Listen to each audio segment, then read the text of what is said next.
All right, so let's get started. This is ENT304, governed, trusted, and rogue, affectionately called the good, the bad, and the ugly inside the enterprise. What I want to cover today is walk through the evolution of Amazon Web Services at SAS, how we've gone through and transformed the way that we consume, we manage, and we govern the AWS ecosystem. What I want you to learn today is some of our struggles, some of our victories that we've had over the years, the pitfalls, and what we've learned from our experience over the past 4 or 5 years of working with Amazon. If everything else here, most of the sessions are technical, this is more of a human interest story. I'm not going to get in depth into a lot of our configurations. I'll get a little bit into the geeky stuff because that's what I like. But it's going to be about how we've gone through the business processes, some evolution of the designs that we've had, and how it's grown and how we've mishandled a few things, learned from it, and corrected it, and how we're going to move it forward. Let me tell you a little bit about SAS. A lot of people here call it SAS, but it is SAS. We've been around for almost 40 years. It's founded out of a research project for agricultural yields and statistical analysis at North Carolina State University. Our founder thought it would be a good commercialization of a product, so he took it private, founded it in 1976, and has grown it revenues every year since then. We're at about $3 billion of revenue. We are one of the leaders, if not the leader, in business analytics software and services for the past several years. We have a little bit under 14,000 employees, and we have customers in 137 countries. And the interesting thing about the 137 countries, when I started this presentation about 4 to 6 weeks ago, we had 136 countries from external communications, they told me. And we added one in the past month, and I have no idea what that country is, and it's really bothered me of what was that last little country that we found? Was it one of the stands? Was it like Liechtenstein? But I never got a good answer of what that last country was. So 137 out of 195 potential countries. About myself, I'm Mike Davis. I'm a cloud architect at SAS. I got about 20 years in IT. Before that, I did broadcast engineering.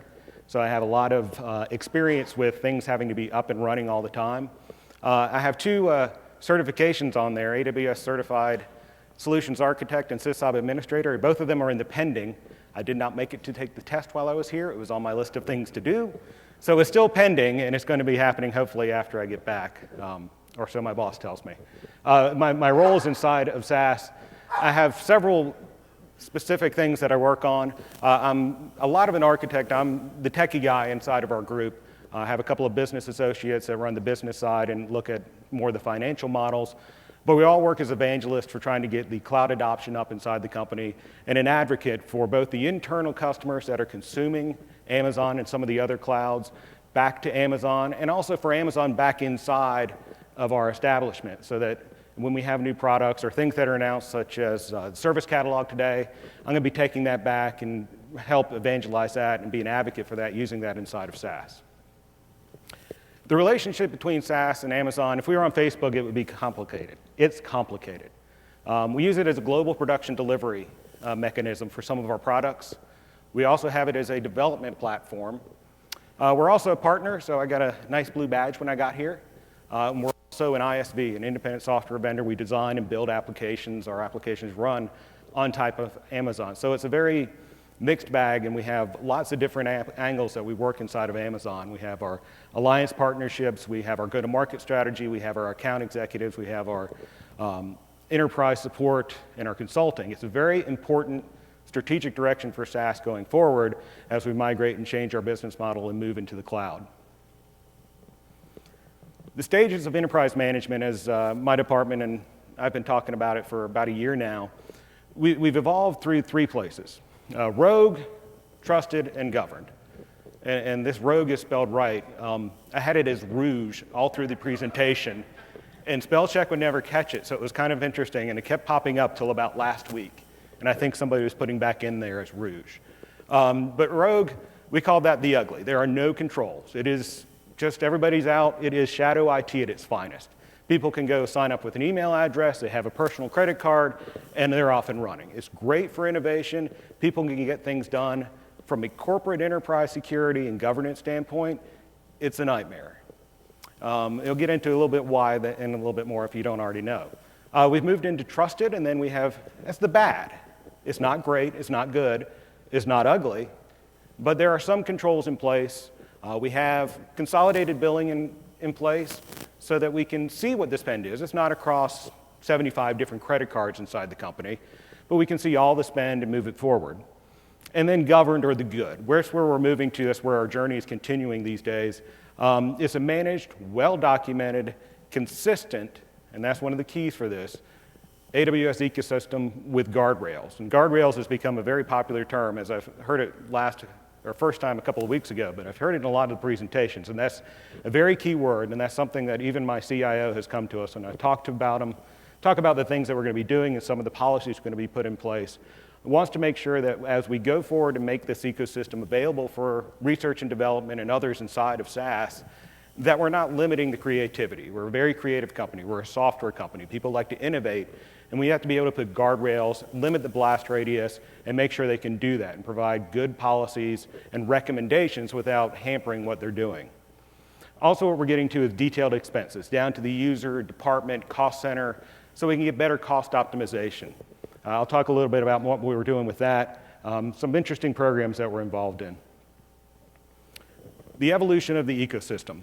As we moved from Rogue to Trusted, we started with Rogue about 4 to 5 years ago. Every independent user was independent. It was the wild, wild west. Everybody could do what they want. They could go provision what they want. There was no visibility. About 2 to 3 years ago, we started moving to the Trusted phase. And when we got into Trusted, part of the impetus was we had a director, or he's a VP now, that had about 15 Amazon accounts on his credit card. And he got tired of filling out the expense report every month. And that's basically how it all started. And we said, well, we really should get a better handle on what's going on. And being inside of IT, we went to the different groups that had accounts and said, okay, let's bring them all underneath our consolidated bill. And one of the perks that we got from people said, well, you won't have to fill out the expense reports. In IT, the department I was in, we will handle the billing and we'll pay the bill for you. So again, we let people go off and spend the money as they wanted to. They got to consume it, and we were handling the bill, and all they had to do is hand over the root level account. So we could put it into our tools and see what their spend's going to be and get some amount of insight into what they're doing. It was basically a secondary job for myself and a couple other people. We had primary daytime jobs inside of IT, but we were growing the whole cloud business, and we thought it was really interesting and something we wanted to be involved in. And the best we could do with people was provide recommendations. We became the clearinghouse, the knowledge base of people wanting to do things, and try to tie some of the traffic together of people working on different projects and say, well, I think somebody else is doing something similar, and try to tie them together. So we're kind of a small help desk, or not even that formal, of people just saying, oh yeah, Mike or Craig will know how to do that, and we'll get into that. And now we're moving from trusted to governed. About a year ago, we had a reorganization going on inside the company. Our CTO became our CIO, a very interesting transformation, and it's been great for us. I enjoy working for him. And he developed a department that I'm part of. It's called Global Hosting and Cloud. And we're dedicated to hosting around the globe in the traditional model, but also focusing on our efforts of cloud going forward. Not just Amazon, but all the other competitors out there. We have relationships with those. And it's really developed into learning what we're doing and providing the guardrails and the ecosystem so that the rest of the company can effectively consume it. And people in research and development or other places don't have to learn how to manage Amazon. We'll do the managing for them. We'll handle the billing. We'll handle all those really fun things as reserved instance planning and cost optimization, and they can just focus on product development. I'm going to focus on 3 areas for the evolution here in just a second. The first one, environment or architecture, security, and policies. And that's the geeky part, and that's the part I spend a lot of my time on. We also have a lot of expense optimization, the visibility into what we're spending, and the analytics so we know how we're spending it and how we can do it better. And the last section I'm going to talk about is the knowledge and resources that we're gaining and how it's changed as we've gone through the ecosystem. The first one here for environmental architecture, security, and policies. There was no security. We don't need no stinking security. We started with classic, the classic, not the VPC, so everything was out wide open on the internet. People could provision and say, hey, I need to work on this from home, so they would open up their home IP range. They didn't know exactly their home IP range, so they just put in whatever Roadrunner might have been. we had a lot of ad hoc usage, people doing things. There was no design thought going on inside of Rogue, a lot of individual discretion for what everybody could do. They could do what they want. It was a playground. It was Rogue IT. It didn't make any difference what people did because it was all putting on the credit card, and we had no visibility into it as a company. When we started to move into trusted, as I said, about 2 years ago, we had a little bit of change with security, but again, we still had people with their own accounts. We consolidated the accounts down, and we set up a process, which we're still following some, and we're moving away from it now, where if somebody wanted an account inside of Amazon, they would fill out an internal request, and we would give them an account. And we give them an IAM user that had permissions to do almost everything. We'd keep the root credentials, and that grew. When I was doing this presentation, this is also kind of funny, we had over 60 separate business level accounts, so the 12-digit Amazon codes, and they were people sharing IDs. So we'd make a specific user ID inside of there, but then they would make, a generic thing, and they'd share it across the entire department. The funny part about this slide is that it was 60 plus when I started this, and I think we're at close to 80 now. So in the past 6 weeks, the cloud adoption rates picked up, and we keep issuing more and more accounts as we're moving into developing our governed model. So we have a large project going on inside of our company, and we've been working on it for a while, and we're going to make a lot of headway by the end of the year. And we're moving to standardized accounts, and I'll get into what those accounts are and why we made those decisions. And we're moving to a lot more of the secure model of how to connect into Amazon. We're provisioning an AWS Direct Connect. We're getting a 10 gig circuit from our campus in Cary into Amazon East. We're also putting in a mesh VPN into the VPC. So all the accounts, they'll all be communicating over the internet, over the IPsec tunnels, or the Direct Connect. And nothing will be internet facing unless it needs to be. So we'll get away, it'll be an extension of our data center away from out on the internet, and we can have exposures and risks. We're also doing federation with our corporate identity management. We have a couple of them. We have SAML servers is what we're using as our generic use for this. We're going to be federating with different ones depending on the account that it is, and also looking at the Amazon Directory Services, which was just announced about a week ago, so that's kind of changing our plans a little bit as well. But we're going to be able to allow people to use their corporate credentials, so one SAS ID that they have, to log in and consume Amazon if they want to learn more about the ecosystem. What SAS is very good for us is right now with the shared IDs, if we have somebody that leaves the company, we really have no good way for tracking that. We have to kind of backtrack, but if we have a single sign-on, it's simple for the user, and it's good for our security and compliance groups because we know when someone leaves the company, we can terminate them. Also, we're going to be doing a lot of roles and policies and groups mapped to what people need to do inside of the company. Right now, we have IAM policies for the users that we have out there. And usually it's allow star, except for change, billing. And people can do whatever they want. And we're going to back that down a little bit, and we're going to allow a lot of leeway for people, but we're going to map it to what they really need to be doing in the different compartments or different accounts that they need to be working in. So those are the three basic important things that we're getting to in govern. And there's a lot more of the technical stuff, and I'll get into it a little bit more in the next slide. But our business account consolidation, and I was in a presentation yesterday, and it was interesting how they said there's two ways you can go to try to manage some of your accounts. You can have lots and lots of accounts inside of Amazon and limited use of tags. The way that we decided to go is just a few business accounts inside, and we'll be using a lot of tags. Tag or terminate was a term that I've heard this week, and I've really liked it because that's kind of what we're going to be implementing so we can understand what people are doing. But the business account level, and we put a lot of thought into this, and we think we can cover about 90% of our use cases inside of these 5 areas, and we have guidelines of when we're going to create a 6th or a 7th. The most basic one is IT, and that's the organization I'm in, and that's going to be for the applications that are core to running the business. Those fundamental building blocks, if we're going to be using Amazon Directory Services, if we put our own federation with an Active Directory out there, if we're going to be running Route 53 or we're going to run our own DNS. The common services that are leveraged across the country or across the company, as well as applications that are internal. Our global sales application may be a candidate that goes out inside of the IT world and is supported, is built by IT, and it's going to be accessed that way. One of the other ones we have is research and development. That's the obvious one for the development of the product pipeline and testing of it. It won't be for hosting customers, it won't be for customer-specific data, it's for research and development. So that has a whole different set of use cases and guidelines that go along with it.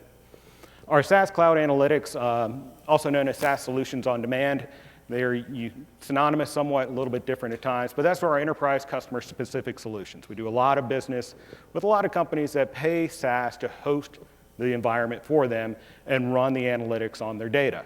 There's going to be a separate account for them.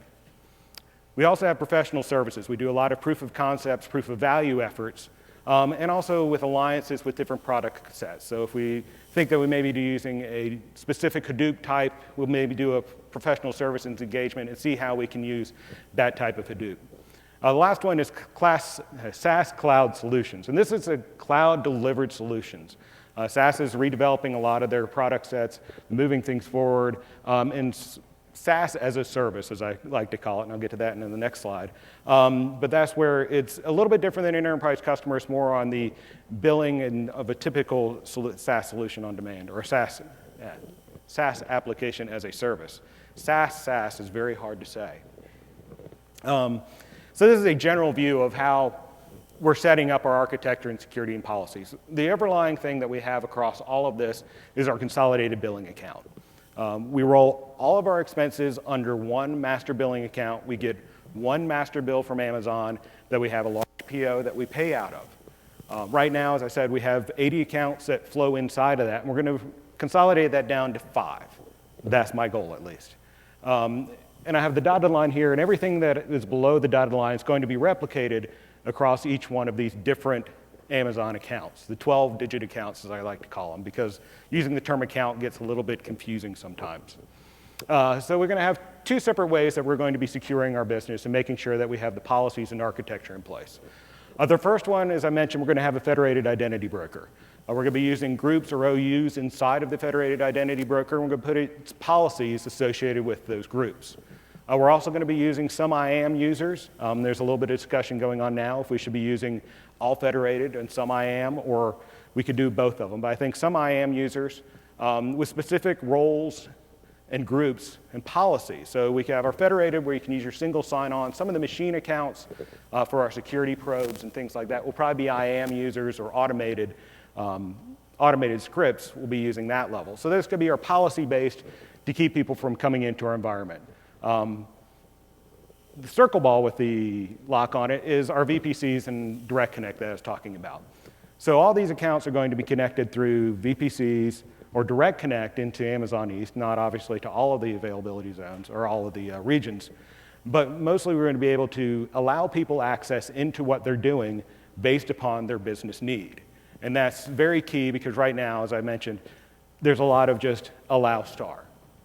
And once we get inside of the VPC, so everything's going to be running inside of a VPC, divide it up, and we've come up with the 3 or 5 things here, and I've started calling them compartments. There is no Amazon term for it, but they're the generic prod, dev, test, sandbox, and secure.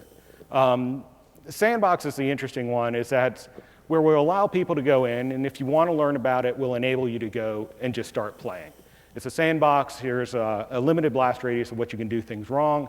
We're going to put some policies in place so that we can limit some of the spend inside of the sandbox. Again, another great presentation I saw earlier in the week is if you look at 168 hours in the week, there's only about 45% of them are working hours. So if we can set up some way to automate the usage inside the sandbox, if somebody's not using it on nights and weekends, we can save a lot of money. Also, we'll have the dev and test, and we'll change the roles and have it on a group level basis. We have a lot of research and development groups inside of SAS, and be able to, by policy, they'll all be inside the same subnet, much like we are inside of our current data center, but we'll be allowing policy access to the different groups so that they can self-manage, add people into projects, and make it easier so that they can add people in and out of the teams or share data across the different R&D areas. Once we move up to a test development, it gets a little, or test zone or compartment, it gets a little bit tighter because that's more of a pre-prod and making sure that it's going to be working. And the last one we have is our production. Production is going to be our only internet-facing zone. So everything else will be routable from our internal network, all secure. The production will be the one that customers would be using or partners might be accessing from the outside. And the last one at the bottom is something I take from my time at a previous company, is a secure zone. That's not routable from our internal network. It's not routable from the outside. It is only routable from the production or test zones. And that's where we would put compliance data, secured, encrypted. We can manage the firewall rules, the security groups, the routing protocols, and we can have very granular access to make sure that it's exactly who needs to be getting in and out of the secure zone, and we can make sure that we can document it for all of our customers that may have very strict data requirements. Federating identity, I just love this slide. I'll talk about it a little bit. If anybody's familiar with federated identity, it's a very interesting methodology for using authentication and authorization. Amazon Directory Services is kind of a play on this and makes it a little bit different. But the way the federated identity works is you have your own internal ID, my SAS ID, mike.davis@sas.com. I go to an internal site that is the identity broker, and I said, really, I'm mike.davis@sas.com. It identifies me in our corporate directory store, and it sends it back to the identity broker. And then this is the next step, which has been kind of querisome for me for a while. But then we go to Amazon's STS, Secure Token Service, and we get temporary credentials. And it's very obvious how this works when you're in a browser or an API, and we've been working to figure out how to do it in the command line. And we finally got that boiled out. I was missing one of the white papers that was written on it. So you get a token. You get a temporary token that's good for 15 minutes to 60 minutes that says, okay, you are who you say you are, and it takes that token with your name and what group you're in and passes it into Amazon, either via the API or to the console. So I'm mike.davis@sas.com, and I'm part of the IT Power User Administration Group, which would allow me certain levels of access. Other people may be IT network administration. And one of the cool things we can do about federating identity, we can manage it internally of what people are in what groups. So we can use our internal corporate store, and we can set it up and set up a group for the network team, for R&D Project A, R&D Project B. Our security team can all have separate OUs, and they can manage who can go inside and out of them. And also with the federated identity across all the different accounts, we have, as I said, our SaaS solutions on our demand, or SaaS Cloud Analytics. They have a different set from our corporate structure that they use for their hosting facilities that has much stricter rules and much better or much different policies for managing it. So they can use their own federated identity that they've been using in their corporate environment for a while. We can also share permissions across the different accounts, as I was talking about, so that I won't have to log in to every account across all 5 of them. I can use one credential set and provide permissions across it, do cross-trust relationships based upon our federated identity. Moving on to the second topic of the 3 is our expense optimization, visibility, and analytics. Back in Rogue, it was unoptimized. People were spending whatever they want. There was no coordination of what size instances people were using, if they were leaving them up all the time, or any type of usage. The only visibility we had was at a department level, because that's where the expense reports were being filled out. So at the department level, at a monthly expense, when people went to go back and fill out reimbursement for their credit card, that's the only way that we had any visibility into what was going on. So that's basically none across the company. When we moved into Trusted, we got into consolidated billing. And that was, consolidated billing, I can't underestimate how big a change that was for us, and provided us with much better visibility into what our spend was. We weren't managing it very well yet, but we had very good visibility. It also combined all our spend into one account so we could see how much we are spending on Amazon across as an enterprise. It also enabled us, and we're now an Amazon enterprise customer, because we're all put together, and we got a dedicated Amazon account rep who's here today. Thank you very much. So having the Amazon account rep, having an advocate for us inside of Amazon, a technical account manager, and it moved the relationship forward a great deal, giving the consolidated bill and making that transition into Trusted. We are also able to implement tools for reporting and tracking. We started using one, Cloudability. They've been here, they got a booth downstairs, free t-shirts, had a couple of good sessions. We're a big fan of Cloudability, provide us some good reporting techniques for we can see in what we're doing into our usage, and start doing some tracking and report back.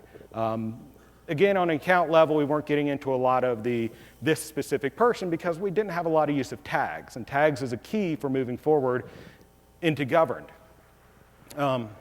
Thank you. Once we're moving into governed, we're moving into all different types of Amazon programs for saving. We have reserved instances as an obvious one. Some more enterprise level prepaid programs that we're getting involved with. We have lots of multiple billing tools. We're still using Cloudability. We're going into different tools. One of them, the ones that I've been fascinated with over the past year or two, is one called Six Fusion. They're based at Raleigh, right down the street from us, and they have a very interesting way to look at workload management and normalizing the data down to a workload allocation cube.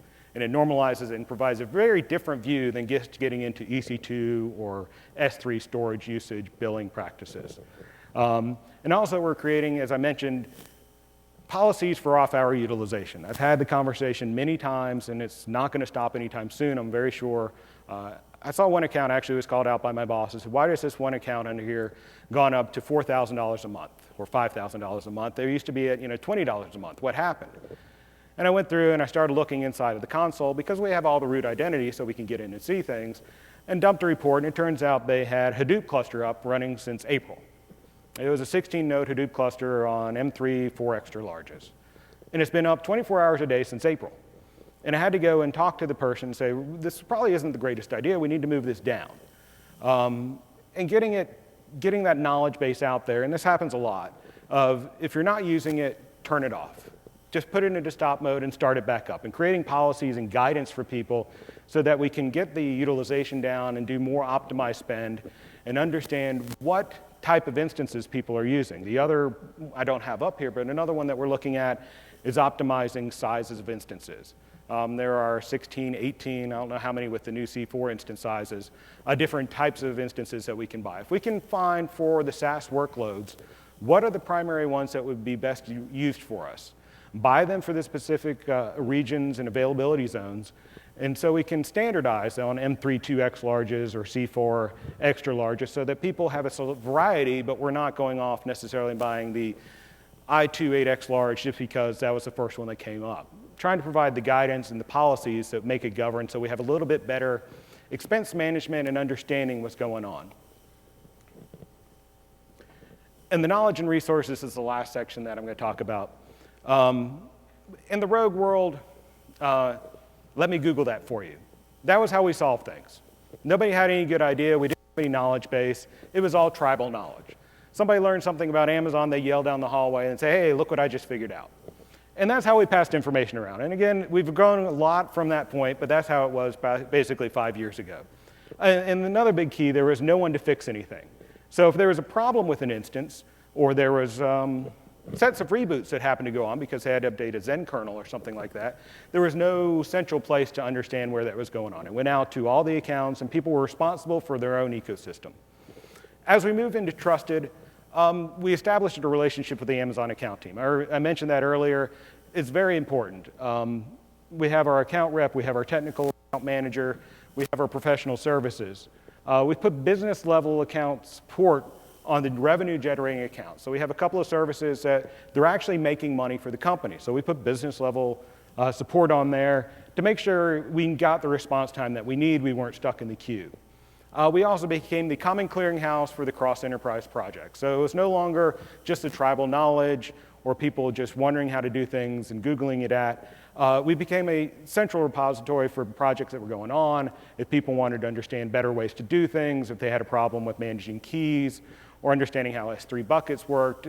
Myself and a couple other people really became the in-house experts to provide the clearinghouse of knowledge to help the people enable them so that they can properly consume and use Amazon.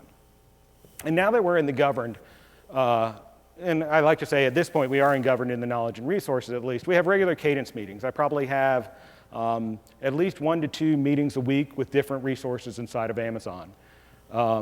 Between our account team, our support team, our professional services. We have enterprise level support across all of our accounts. That was a big pill to swallow at first. You look at the costs and you say, enterprise support, ooh, that's expensive. That's going to increase our bill. But since we're trying to go as much cloud as we can, we made the decision that it was an important expense for us to make. And it really has been great for us. We have a couple of guys that are dedicated to us. on the account team that are support level guys, and they're not the standard answer the phone people. These are very sharp individuals. They understand our business. They understand Amazon. When we had a class going on last week, this is a great example of how we used our enterprise support. We had a class on campus, Big Data Boot Camp, similar to the one that was going on here for the boot camps. And we were doing it all inside of one of our Amazon accounts. But we had 25 users inside of that boot camp. And one of the things that boot camp went through is you got to spin up your own Redshift instances, your VPCs. So we had 25 people creating multiple Redshift instances, multiple M3 2x larges, and we immediately would be hitting what our quotas are going to be on all of those, or limits, as they like to call them inside of Amazon. It would have taken me hours to go through and try to find where all of these might have been and how to up them and submit tickets to get these all raised up to the proper levels. I was able to engage our email address. We have an alias inside of Amazon that's just for us. Email off to our team and say, hey, we're having this class. Here are the limits for these 30 different product types inside of Amazon. We need to make sure that they're raised so we don't hit any problems with them. And about an hour later, it was all taken care of. It was the most painless thing for me. Another great thing that we had with Amazon support, as I mentioned earlier, the reboots that were going on. We have 60 accounts at that time of different Amazon accounts, and people had different instances being rebooted. And all we got was the instance ID, and then the 12-digit account number. And that would have taken a long time to sort through the spreadsheet and figure out. So we were able to pass it back to them and say, can you consolidate this down and tell us where these might be so we can make sure that we have the right people and we can inform the users that they're going to be affected. So again, I'm a big fan of the enterprise level support inside of Amazon. We've also been engaging our Amazon advisory services. We have a consultant that's been on campus for the past few weeks, going to be there through the end of the year. And it's been in-house and embedded with the teams, the product development teams, helping them understand the Amazon ecosystem, providing them with help in getting their cloud formation scripts and the knowledge base. And that's been a big change in general of how we've been doing things, because we're changing the entire way that we build and the way that people consume our product. And the advisory services has been a big help at trying to make sure that we get that knowledge spread out and help everybody inside of R&D. We're going to be using a lot of the time inside of IT to help understand how can we provision things better. What is the best way to integrate with our OpenStack environment or whatever.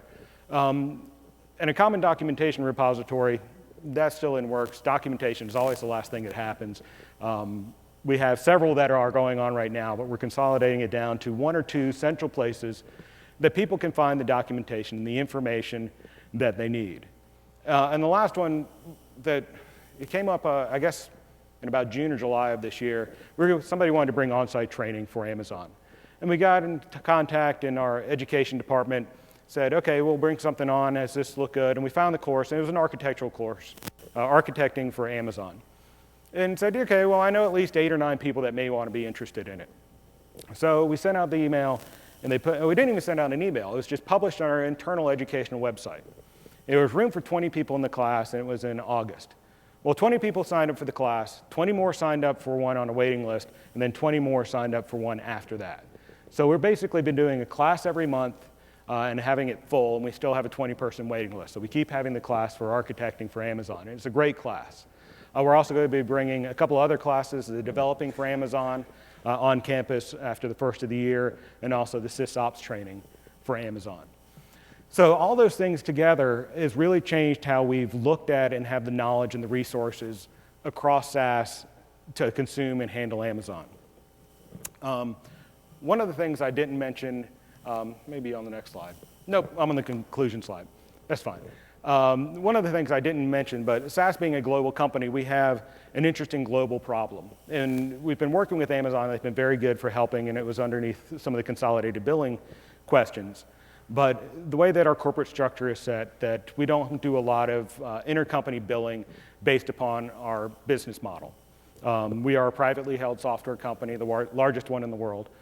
So when we have users in Germany or France that say, hey, I want to use Amazon, we get into very tricky legal status of how we can do the bill back and how we can consume it and not impact the tax revenues either in the United States or inside of the foreign country. I know way too much about international tax law now because of some of these things. But we've worked with Amazon, and we came up with a couple of stopgap solutions that would help us make sure that the people are paying in country in their current, or they're paying in US currency, but they're paying locally in country, but they're still underneath our enterprise support agreement. So that's been a great aspect that we've been able to go global, and some of the pains that we figured out of how can we make that happen. But Amazon was able to work with us. When we were doing that before, we did have some trusted users outside of the country and using their corporate credit card, but we were able to get more of a global feel and the global pain taken out of it just because Amazon is a global country and they can help us, or global company, and they can help us with some of those weird little idiosyncrasies that we have. So these are the three keys that we made sure that, in conclusion, that make us work better in our governed environment. So as we move from a rogue to trusted into governed, the biggest thing we've been able to do is enable. We've enabled the enterprise to do what they do. We've enabled our development groups to develop. That's the important thing. We enable our product marketing people to do product marketing and not worry about how do I set up an account and set up the IAM roles to trust back to another partner. We've set up trust. We have to trust what the users are doing. As I said, we're going to be putting guardrails in and limiting the blast radius, two of the big buzzwords and terms that I've learned when I've been here over the past couple of weeks. We've trusted people that they're going to do the right thing, that they're going to consume the resources judiciously.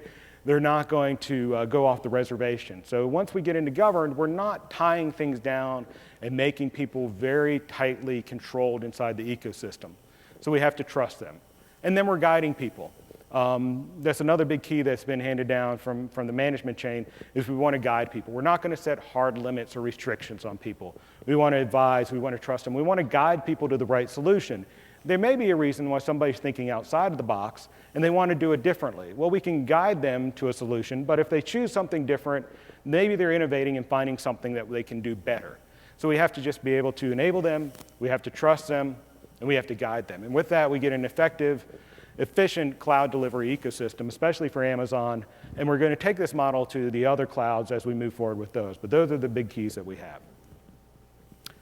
And that's about it. So I have a few minutes left over. If anybody has any questions, I'm happy to take them. Yes? Yes.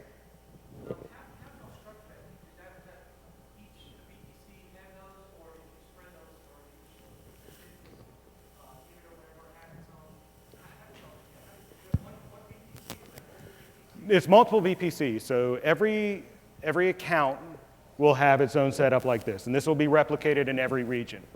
So basically, if we're going to have 5 accounts and there are 8 regions, that box down in the left-hand corner there is going to be replicated 40 times.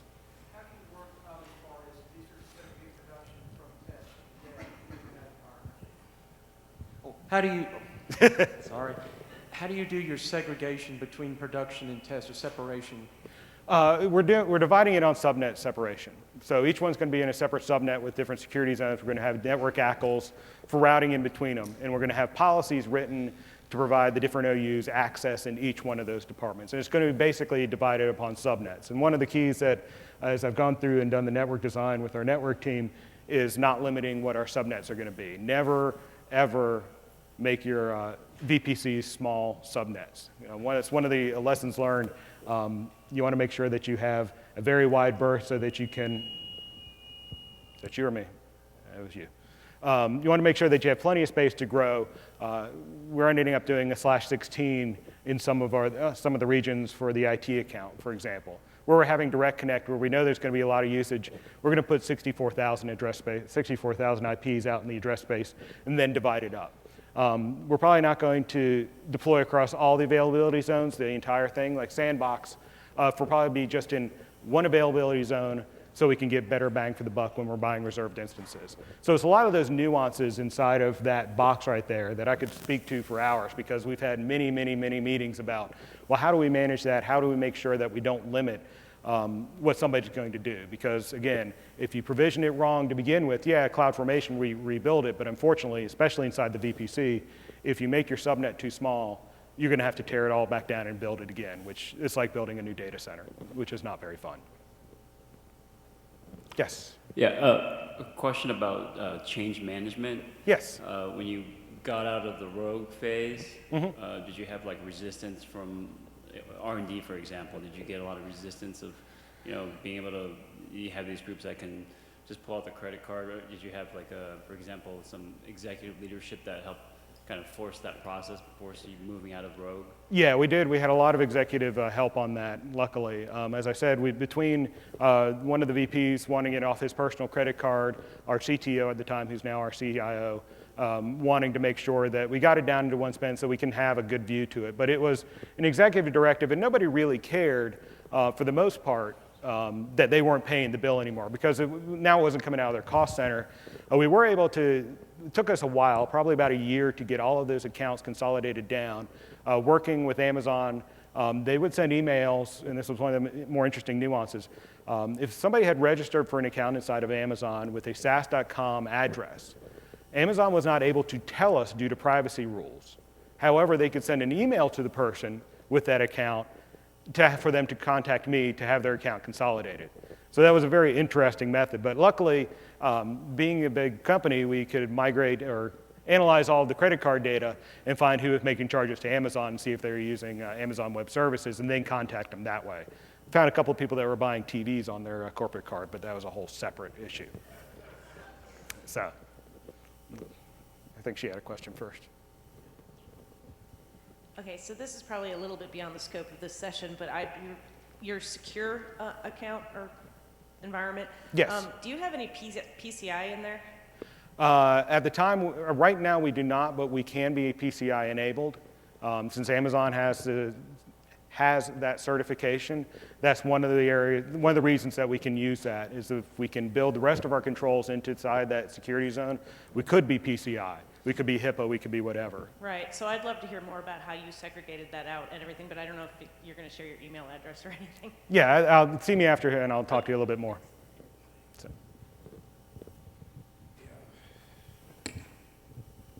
Hi, in this structure up here, Yes. do you buy RIs out of all the accounts, or is it consolidated at the top? Oh, that's one of the more interesting things of having a consolidated billing account. Reserved instances go across all of them. So we buy at the consolidated level, and it doesn't matter which account's going to be consuming them. So they can be shared across IT, R&D, PSD. So they're shared, and that's one of the beauties of the consolidated account. And how do you manage the sharing? Simply. Well, not very well so far. That's part of our growing process, and we need configuration management to get a little bit better to understand how we're using it. Unfortunately, we have some reserved instances that have been orphaned. We bought too many of the wrong types and things like that. So we have a lot of growing pains when that's involved, and we're trying to figure that out. So come back next year, maybe I'll have a follow-up talk on that. Given you guys have multiple VPCs, I'm just wondering how you solve the management problem, things like monitoring, patching, some of the specific management capabilities for the non-so dynamic workloads that you might be running. That's a great question, and that's why SAS has sent 20 people to reInvent this year to learn those questions exactly. Because that's something that came up inside of the project that we're working on, is how do we do monitoring and config management and ITIL compliance in our service management and patching. And that's a question that's being asked, and it's like, do we end up putting our own satellite servers or update servers out there? And if we did, and that's part of why inside of the IT, I don't have it. I have a different slide that was more of an eye chart that I didn't put up here. But we're going to put our leverage services in one place. So we'll have a patching server or a semantic server or whatever that's inside of the IT account that will be VPC connected. So we do VPC tunnels from the other accounts into one leverage services zone, so that we can make sure when we have to put forward the update server or the antivirus server, it's all in the same place. The little boy over here in the sport coat. Mike, hi. Are you planning to use any of your own tools to analyze your usage, SAS's apps? Yeah, and that's something we've been tossing around a lot internally. We have a great product called Visual Analytics that we could take all of the billing data and all of the CSV files that are dumped out to S3 storage, bring them in-house, and do visual analytics and reports, and that's something we've been talking about doing. Especially once we get the direct connect in place, we can do it almost real time back and forth. There's only about a 15 millisecond latency between our campus and US East 1. And the second question then is, does that become an offering, or is that just for yourselves? That's a great question to ask of Brian Watts, our product alliance guy sitting right here in the second row. I had to get your name in here somehow, Brian. Any customer questions, please be sure to ask Brian. So I think that's all we have time for. We got about a minute left, and I see them queuing up outside. Thank you very much.